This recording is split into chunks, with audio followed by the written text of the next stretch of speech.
Okay, we are starting. We should be going live again. Live chat will appear here. We are live. Part 2, test 2. Hello, everyone. I'm Barbara Tien and delighted to join you in a second attempt at our live stream today. Welcome, welcome, everyone. I see so many familiar names who were just here 5 minutes ago as we did our first preview. Apologies for all of that. Sometimes, well, there are technical changes. We can put that politely. But in my defense, I really even lost my internet for a minute there. So, hey, I'm delighted to welcome back our very own Emma Cox, who is returning after a brief hiatus of much needed time with family. And we are back to talk about influential women in Emma's family tree. And today, this is a little preview of where we're going next week. Welcome, Emma. Welcome back. Thank you very much. Great to be here, Barbara.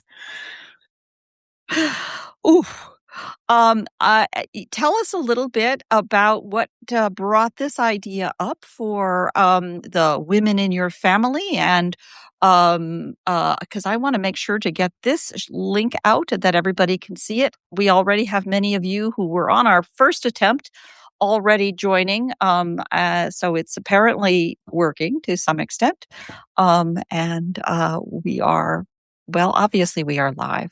So tell us a little bit about what led to the whole idea for focusing on the women in your family story. Well, it started because it was the second anniversary back in May, Oh, and I right. chose my second cousins, and somebody pointed out that there were no women there. And I just thought, okay, I'll have a look and just see what I can discover. And I've managed to pick out a couple of people who I think are pretty unique and quite well known, actually, in some circles. So I've chosen a lady called Freya Stark, who is an explorer. And she was quite famous in the 20th century. And she went to a lot of places that you probably wouldn't actually get to nowadays. And also, as a woman, was very unusual for her to go traveling into the Middle East and different places like that. And so it's a bit more about her story and the places she went to. And she wrote several books afterwards, which are still in print. So if anybody wants to actually go and get those. So there's Freya's story. We're going to be going into that one. And then there's a lady who was actually English American. Her name was Nora Stanton Blatch. So she was basically a pioneer, and she is very, very significant in engineering. And she was basically one of the first people. She was actually the first woman civil engineer in America. Yeah. Oh. And she had quite a difficult time, and people wouldn't accept her. And so I was going to go into her story and tell a little bit more about what she actually did. And she got involved in tunnels, amongst other things, and building houses and all sorts of things. She was an architect. So she was a really interesting person. She was also interested in civil rights, women's rights. So she came from quite a strong family. Her mother and her grandmother were both heavily into that. So I was going to share a little bit more about their story as well as her story. There you go. There you go. You know, it's amazing that for each of these topics that we start talking about, we dig into Emma's family tree and we find them. And I think there's two factors to that. After all these years of knowing you now, I think there's two important factors to it. One is you're you with your incredible family, but also you're a remarkable researcher to be able to find these things and see where those patterns are. Because it's like saying, hey, who had relatives here 250 years ago? Everybody did. With my tree, I was having a chat with somebody who I interviewed a while ago, and she was saying she likes to keep her tree quite small and quite close. She's a professional researcher, a genealogist, and she knows all the people in her tree pretty well, and she's very confident about it and everything. Whereas I've taken the view of I've got more people on my tree, and around the edges of my tree, I don't know these people, and some are relatives of relatives and all sorts of things like that. But I think it's interesting to actually start to see the connections, because I find an awful lot of times there are intermarriages between different lines, and I think I've seen that line before, and I'll find it on a completely different line where someone's married. someone of that surname. And so I think there are lots and lot more connections that appear. And so you can maybe go back several generations in your tree and you find two families that aren't related, and then lower down the line, okay, they come together. And that might happen more than once, and it might be different lines overlapping and things like that. And that's why I think it's Yeah. interesting to be able to sort of pick people out. Yeah, it's kind of a true, especially in small areas where they're looking at my family in Switzerland for generations and generations in a little tiny valley up in the Alps. Yeah, they diverge, they come back, they diverge, they come back. Mhm. And, you find those kinds of connections you might not have, expected to see. And yet, there you were in or rather there your family line is in these amazing, periods of history that affected all of us. Mm. Certainly as English speakers today, we have, even if it was only just the last generation, we have people who very often were related to others who came from some of the same sources or the Industrial Revolution, affecting us in all parts of the world. Not to mention, imperial extensions ensure that the impacts were felt everywhere. So as you talk about things like patents and inventions and pieces like that, it's always a delight to see you. And I want to take a moment here to thank everyone who's joining today. It's I see recognize so many familiar faces. I was scrambling for a moment there, if you'll pardon my diversion, to figure out how the Substack live stream links work. There's a little 6-digit code at the end of that URL. That's the magic. So I popped that in there to share this new link. And apologies again to anybody who joined us that first time and is still struggling to find us back again. And welcome, welcome, welcome. So good to see you joining us today. So And can I just make another point on that please. as well? A lot of people think that their family history is sort of infinite and it goes back and it's ever expanding, and you've got sort of 8 great grandparents and 16, 32, 64, 128, They and all so the it goes same. on. If you go back a few generations, you actually would end up with a greater number than the population. So there are going to be people marrying each other. The reasons you said for the fact that people didn't travel so much, they actually stayed in the local community. They couldn't get that far. And so Yeah. they actually married. So you have fewer great grandparents than you may think if you go back far enough. So it's, in my tree, I've actually got the same great grandparents on my 3 times great grandparents and my 4 times great grandparents, because I descend from 2 of their children, and one had children at roughly 25-year intervals, which came down to my grandfather. The other one had a child, the son had a child in his 40s, his wife died, had another child in his 60s. So, and that was my great grandfather. So there's a lost generation in the middle there, but it leads back to the same generation. And they call that pedigree collapse, when people Yeah. appear in your tree more than once. And I imagine that a lot of us will have that if you go far back enough in your tree, far enough back. Absolutely, and that's what I was referring to in this relatively small canton in Switzerland, where because of the documentation that had been done, the pedigree collapse has already been defined, at least for one whole set relative to parish records. And yeah, you have illness, you have plagues, you have other kinds of things that wipe out generations. And then you have the remarriages that are healing things. So it's not as if everybody's simply intermarrying. It's, it's a complexity led by a desire for people to survive. Mhm. It can And be alongside that, you have the health issues whereby people died young, women died in childbirth, people wanted to ensure their children were looked after, so they looked for another wife to do that.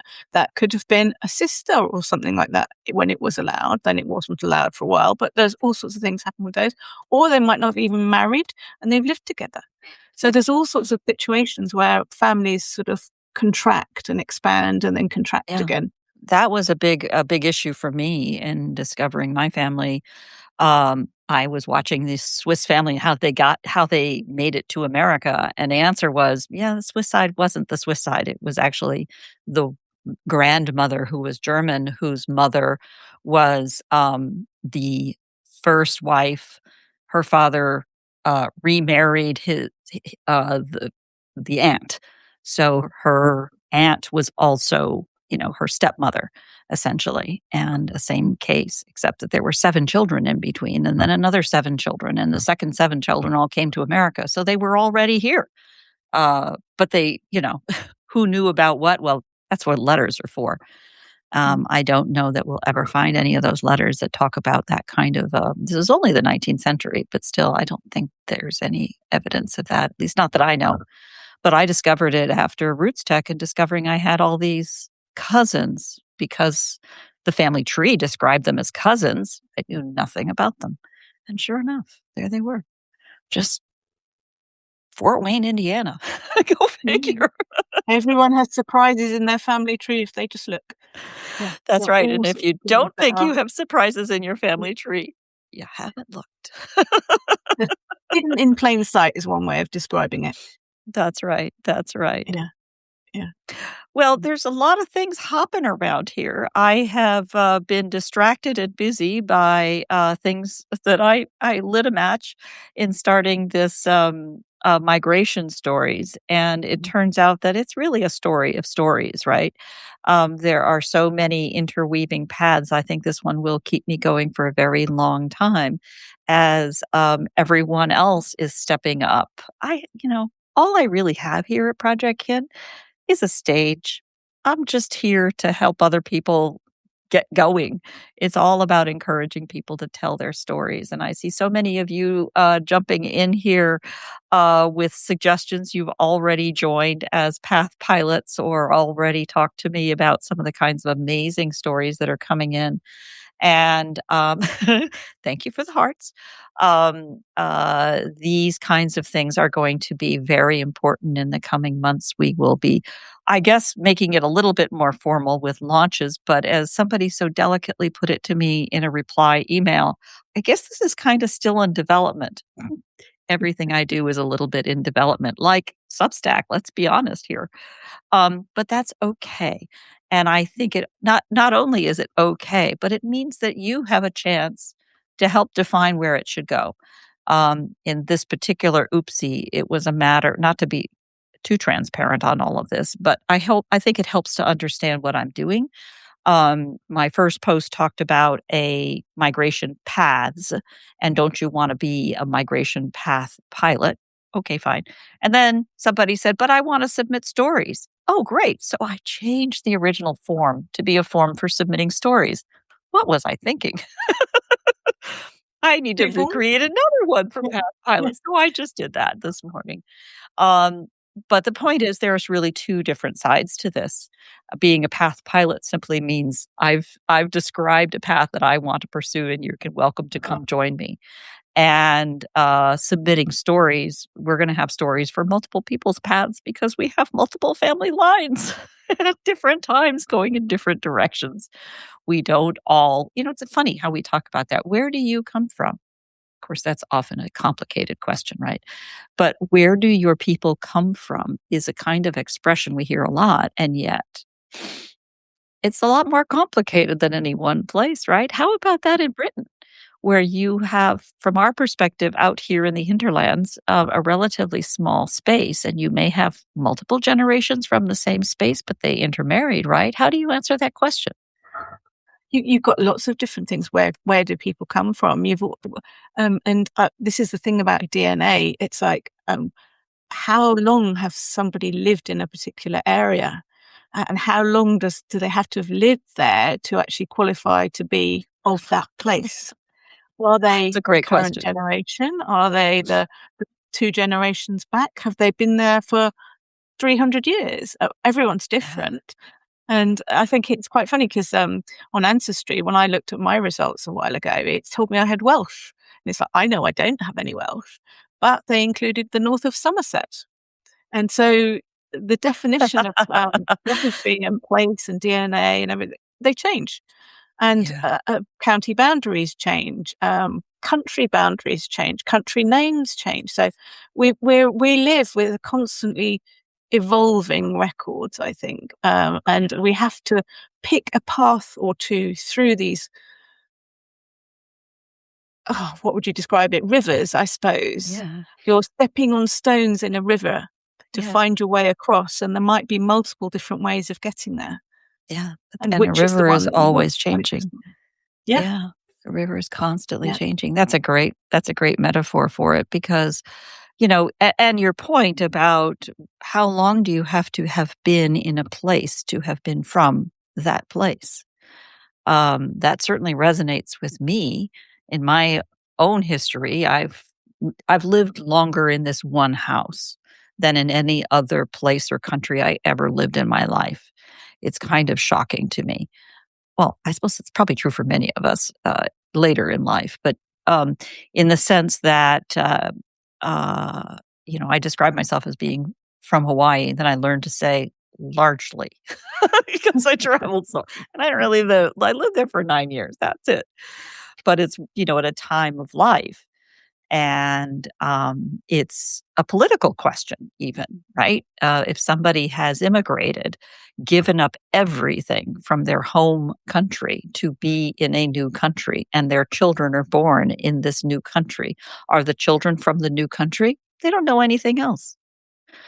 Obviously that quickly becomes a political question, and I don't want to go there, but it is just the same if you go back in history and say, well, my ancestors came from Denmark and went to Scotland. And then from Scotland, they went to Kent.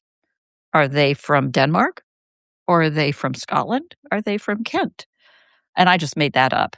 But it's, looking back in history, it's a really good question. And looking at the alphabet soup that is DNA, well, DNA doesn't come with stamps, does it, on time? How do you no, know if it no. says This Italy? is one of the things about DNA. It's slightly fluid and it changes quite a lot. But you talked about those, and I don't know whether you're using my ancestors as an example because my grandfather, he was a tea planter. He was born in Scotland. He went to India where my mother was born, and he settled in Sussex. But he was only in Sussex for his retirement, so it's like he wouldn't have thought of himself as coming from here at all. He was Scottish. Right, But right. if you go back, one of the talks I did about his ancestors, I think I could trace back 8 generations in one particular place in Scotland, and then it goes back to what was Denmark at the time, but is now Germany. So it's like you come across these other things here. So you have to be really careful when you're defining things. Great point. A great point because I have absolutely no evidence to this whatsoever. I have a little bit of evidence of my mother's grandfather named Harger. And the story is told that the Harger family came from Denmark via Yorkshire. Okay, there are certainly burial plots in Yorkshire with a Harger name, no question about that. But Denmark, Denmark, Harger doesn't sound, I don't know, that could very well be German. That's a great point. Family Histories podcast, hello Andrew, says I don't tend to think too much about the from question because where do you draw the line? Where your family has been is far more interesting. Well, I'm glad you think But that's interesting what because you're I've been a lot saying, of places. yeah, if you go back far enough, if you go back through British history, it's like, well, we were invaded by the Danes well before sort of 1,000 years ago. So it's like Or a lot of us have probably got Normans. Danish blood because of that. And Right. so there's invaders and people moving from country to country. So there's all sorts of different things there, but you can't prove the majority of that. So we're just Yeah. limited to the ones where we've got the records. So Right. probably the last 300 years, if you're lucky, you might get a bit further back as That's right. species were then. Yes. That's right. That's right. And I Yeah. think to your point, Andrew, that it's where your family has been is far more interesting because in a sense what you're saying is you have the thing that you've put together now that is the person here. But the where they came from implies a lot of the influences and the cultural learning and the variety that pushes us all forward, that gives us all that fuel for creativity. And I think that is where it gets especially interesting. And of course, in a modern world, which, come on, 150 years or so, that we've been able to even move with trains and then trains, automobiles and planes, and now packets, to transform how we communicate and what influences us is, yeah, it is important. That's where I language think it's comes going to be in. really interesting that thinking about, well, what's it going to be like in 100 years' time? What records will people be able to get access to, and how will things have changed? And what can we do now to make it easier for people then in the future? That's one of the things we ought to be contemplating ourselves. It's like making sure that we've got our records in some sort of order, that we've done something where we put down the sources we've got as much as possible. So, Yeah. and that people who come after us, even if they aren't particularly interested in the next generation, somebody in the future can pick things up. Right. Right. To build on what we started instead of throwing Mm, it all away and starting all over again. mm, That's absolutely true. And it's also true of how to be a good ancestor.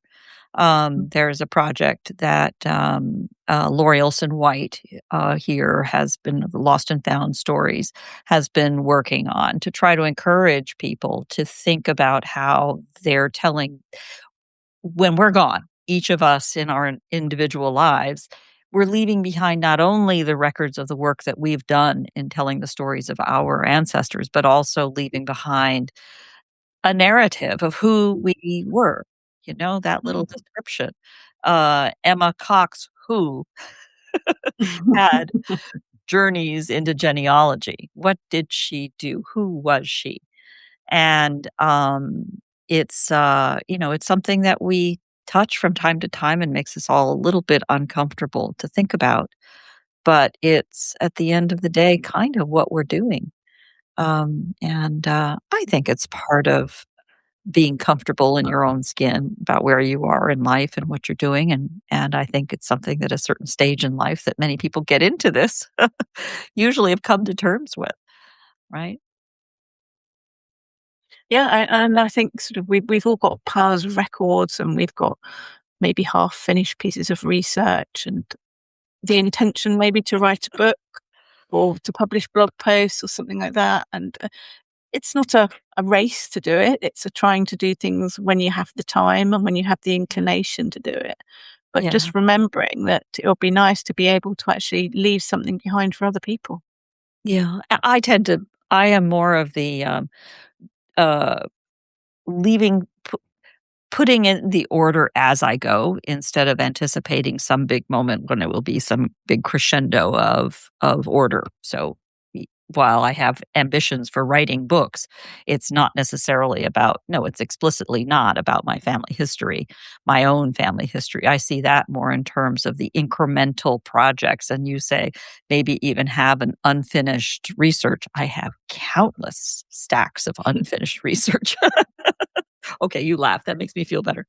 Um, and finding ways to, you know, uh, have strings to each of those, leave the cookie trail so other people can follow and build on it. To me, that's the most important thing, so that other people can build on the stories you're leaving behind. I think the ambition of writing the grand story is one that we all may come into at first, but it can be so overwhelming to most of us regular people. I Yeah, found doing my 8 great grandparents and my 16 great grandparents very helpful, I do because it too. made me research them and find out more about them. Because I had vague ideas about some I knew quite a lot about, other ones I didn't really know anything. And I still don't know very much about some of them, but doing that and then trying to do little mini biographies of people and made me aware of, I don't know where my great grandparents are buried. Yeah, And it's like one died in the local village where my grandparents buried, but I can't find her grave. And my right. dad didn't know. and he died fairly recently. And he was the last of that generation. So nobody else is around to ask. And Yeah. it's just one of those mysteries that I may or may not solve at some point, but there's no Yeah. record that I can find. Yeah, that's a great example, and yes, for me, I will. I'm very grateful to Robin Stewart and the whole campaign, Tad Callan and others who were say, "Hey, my 16s, who are your Mm. 16 great grandparents?" And it really made me stop to it was, I'm so allergic to prompts, I admit, but it was the sort of thing that was a discipline that I learned from all of you, and it was to, "No, put it down, just write it all down, and then go do you know enough to tell a narrative?" And, boy, it was humbling, that I know I did not, and in fact, it was in the mistake that I found and publishing the mistake that I was able to spell out, and find the correction, and that's also really humbling. But I We think all make go ahead. mistakes. We're human. That's what we do. But as long as we can try, I'm if here we to find them, if demonstrate it someone else points them out, regularly. brilliant. Yeah.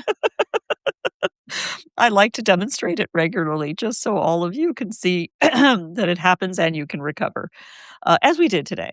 But going through and I think there actually, I really believe in my heart that there is something so magically different about what we can do now in both making mistakes and ideally providing all of the documentation behind what we think we know and why we think we know it so that we can essentially be collaborating with the future and collaborating, building on what the past has given us. And that has been tremendously helpful. In my case, it was a cousin who reached out and said, "Well, wait a minute. These facts are all the same as what I have, but not that one. No, I don't think that's correct. And I think we are cousins. And here's why I think we're cousins, but that's not who we married." What? You're off by a generation. That was the or something like that. I can't even remember exactly what the mistake is because you try to forget these things. Yeah, it didn't happen. But that's the thing, isn't it? There's always more to discover. And the more you put yourself out there, you share your stories, the more other people can, oh, I know that name, or that rings a bell. That's an ancestor, or whatever it is, or I've heard of those people, or they were neighbors, or however, whatever it was. And you find other information. I think that's a really interesting point. And I think it's a fundamental tension within genealogy in the sense of the pressure to be sure you are absolutely right and you have the proof, which is important. I like to equate it to arithmetic, to maths, as you say, that it should be right. But the truth is that as you go out there with all of the evidence that you know and you can document why you believe this to be true, that is actually one of the best ways to find out if you're wrong. So it's really important to carry along with that a spirit of uh, it's okay to be wrong and how to be open to being wrong, even as you make every effort to be right and to not get all bent out of shape and defensive if you are wrong, because that's learning happening. And sometimes learning hurts a little bit, as And just anybody who's ever learned to ski remembers. And just to also say something here, it's like we tend to believe things that we find. So we think we've got a marriage certificate, a birth certificate, a death certificate, whatever. Yeah. And we tend to believe that the information on there is correct. Quite often it's not. I And it's know. that you only find that out at some point down the line where you find other information that either backs up, contradicts it, or whatever it is. Right. But the person who fills out a death certificate is not the person who died. So they don't know. They're And guessing and as we know, people sometimes don't even know the facts themselves. yeah, That as your well. father isn't who you think it was. Yeah. I One of my first experiences was a death certificate for a great-grandfather that's referenced his brother as his father. No, that's not right. Or I was the informant on my mother's death certificate, and it took the county 3 tries to get it right. I mean, can you imagine? It's me. I'm right here. You just mailed it to me, and it says somebody else was the informant? What? And you get to And where people deliberately hide things, don't you, on a oh, birth well, yeah, certificate, where it's like especially they the might who is your change father? things. Oh, yeah, Yeah, yeah. Or absolutely. the wedding, of the marriage certificate, it's like, "Hmm, Dates. yeah. What did their father do? Well, they thought he did so and so, but he might have done something completely different." Yeah, yeah. Well, as a TV show, I don't know if you have out there, but, we had a TV show for many years called House, about a very cranky, Yep. diagnostic doctor, and, he would always Well, start he from was the British. Oh, that's right. Well, the actor Yes. certainly, yes. Yes. And, he would come in with, "Yeah, everybody lies." Just start from the point of everybody lies.